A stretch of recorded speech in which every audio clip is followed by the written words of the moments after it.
I'm always looking for tracks in the desert. It's in my blood. As most of you know, I'm a former state park ranger and cut my teeth in the Anza-Borrego Desert, where I had a patrol district of over 100,000 acres. Tracks are one of the most important clues as to what is happening in your patrol district.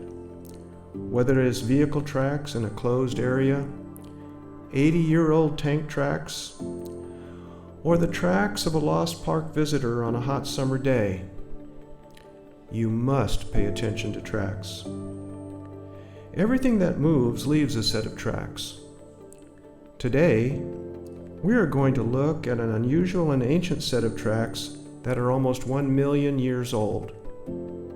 760,000 years ago, near modern-day Mammoth Lakes on the east side of the Sierra Nevadas, one of 3 North American super volcanoes erupted with a force more than 1,000 times larger than the modern eruption of Mount St. Helens. The pressure of the magma below the surface was so great that it formed a crater 20 miles long and 11 miles wide. The remnants of this crater is known today as the Long Valley Caldera. When it erupted, it sent an ash plume all the way to Nebraska, and today we'll see that same ash layer near the Salton Sea. This ash formation has been exposed by the movement of 2 continental plates along the San Andreas Fault. We know it is the same ash because when the volcano erupted, it formed a huge layer of material around the crater known as the Bishop Tuff. That tuff has the same chemical signature as the layer of ash we're searching for today. My geologist friend Alex Schreiner told me about this eruption and the evidence it left on the desert floor. We're on our way to find the Bishop Tuff along the shoreline of ancient Lake Cahuilla near Bombay Beach at the Salton Sea. Alex guided us from our starting point in Palm Desert across from the Indio Hills.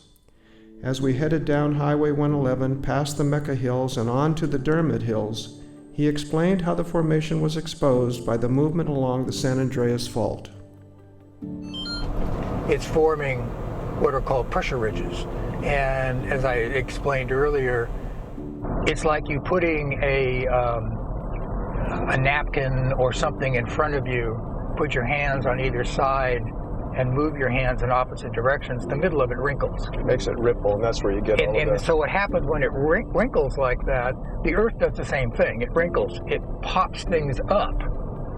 And so that's what the Indio Hills and the Mecca Hills and Dermot Hills are pressure ridges along the San Andreas Fault system, which have caused the Earth to ripple up. And so that's why those older formations are exposed on the surface. You see the beds here are almost vertical. Yeah. And what happened is the San Andreas is sitting right on the other side of where that water tank is at. Okay. Right on those hills there. And it's taken, as it's moved, it's taken the block of earth down here and gone, wow, stand right on its nose. So that's why these beds are sitting here the way they are, and why these beds over here have been exposed. Right? And here's the Bishop Tuff. Huh. Wow, it's really been eroded away here, hasn't it? Yeah.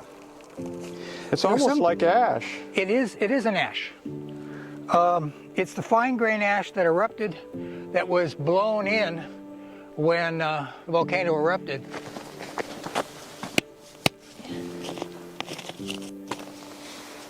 Now there's a piece of the tuff that's a little more consolidated. Right. Yeah, because it basically, after it was erupted 760,000 years ago, it fell over, maybe 1/8 of an inch, 1/4 inch, covering this area. Over time, it washed down into this basin that existed, and so you got the ripple marks of the water moving through.